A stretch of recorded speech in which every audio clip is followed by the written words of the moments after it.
Welcome to Hard Up Garage Car Stories. On this episode, you'll be wowed by cars. Oh, and by stories. So when a man walks up to me and he turns around and says, "Oh, I see you're buying a few Fast and the Furious prop vehicles from Fast and the Furious Live," I'm like, yeah, if it's got Fast and Furious in the title, then I'll invest.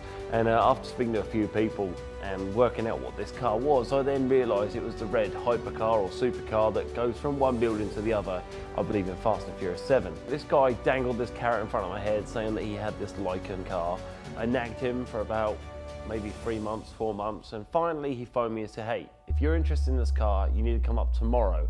We're miles away, they're in Lincolnshire, which is like on the other side of England for me. A good 4.5, 5-hour journey. Left at like 3 o'clock in the morning, got there for 8, half past 8 in the morning. The doors were open, and to our shock, this car was in a very, very poor state. The suspension was missing, the wheels were basically hanging out of the car, the rear end of the car was missing, and the doors were missing. It's quite a weird thing for a man to try and find a supercar in a scrapyard, or I say a scrapyard, it was on a pile of scrap, in the middle of a place where he is not from. So number one, you've got an issue of loading this thing with no suspension, no rear end, no doors. You have to call in some favours. So first of all, what do? You buy everyone a McDonald's is what you do. The man with the forklift, I'm like, "Are you hungry? Because we're going to order McDonald's." And he's like, "Yeah, I could do with breakfast." Buy the guy breakfast. Number one, that opens a few doors.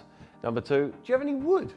What do you mean, do you have any wood? Like a 2x4 or 2x1 inch wood would be great. So no worries. Do you have a drill? So therefore I am there on my hands and knees in the middle of a car park, shall we say, making makeshift suspension in a Lykan hypercar. I paid £300 for this abomination of a car. This wasn't a real car. This wasn't a £3 million Lykan like you see in the movies. This was all the body panels put on a metal frame, which was then used to project out of the bonnet of the nose cone of an aeroplane. And it was used in the Fast and the Furious Live. It was used for one of the first ever productions or the first ever show. And when the insurance company saw how dangerous this was, they put a stop to it pretty quick. Yeah, I found it on a scrap pile. That's where it belonged to be, apparently.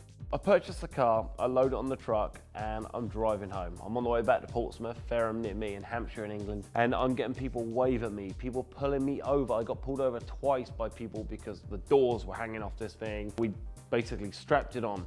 But a couple of things I've learned in life. When things are normally too good to be true, they normally are. So when, for once in my life, things actually start falling together and you start getting these things, you need to be out that door quicker than you were in it, because people change their mind pretty quickly when they start seeing how excited you are about the piece of junk that you bought for 300 quid. When I turned up, the car had no rear panel and no front doors, which originally in the movie, I believe, either go up like this, or in Fast and Furious Live, they open like suicide doors. He's like, "I don't know what the doors are and I don't know where the rear end is, but it's 300 quid. I was like, "That's fine, let's pay the man quickly, it's already mine." And I'm looking around and there's this Mr. Bean Mini on top of a container. I'm like, that's cool. So I climb up there, take some photos of that as well. And I look left and there's a door. There's a door. I look right, there's the other door. So we're winning. We now have both of our doors for our supercar.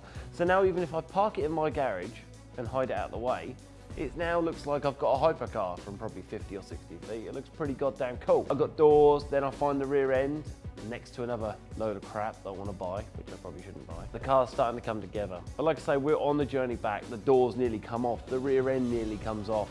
It's just a matter of getting this thing home in one piece. At this point, I don't really know what the hell I'm gonna do with it. I've got a car here that is basically a prop. It doesn't even steer. It's got no steering wheel, it's got no brakes. It basically is just a prop. With all the other Fast and the Furious cars that I purchased at the auction, the main problem here is working out what the hell I'm going to do with them. Parked it down my farm and I left it in the corner till it rot and get even more rusty and get a little bit more worn out with the weather of England. I finally get to meet this amazing guy called Ed Bolian. And I've heard of Ed Bolian mainly because I've met Richard a few times, Richard Rawlins from Gas Monkey, and he told me about his world record and then told me about Ed Bolian, and I watched a lot of the VinWiki videos with Rob Pitts and the Tavares.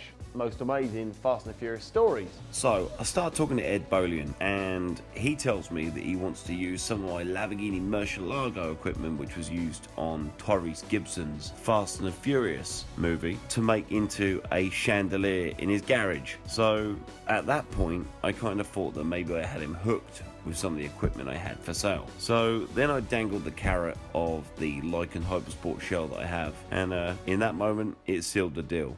in my opinion, the Lykan could have been worth a lot of money. Maybe I could have sold it to some rich billionaire in Dubai and he could have maybe used it as a chandelier. But my dad told me once that money's printed every day and sometimes relationships are more important. So here's to Ed Bolian, and let's hope he actually does something useful with my useless Lykan Hypersport. Guys, tune in next time for another episode of Hard Up Garage Car Stories, where you'll be wowed by stories about cars.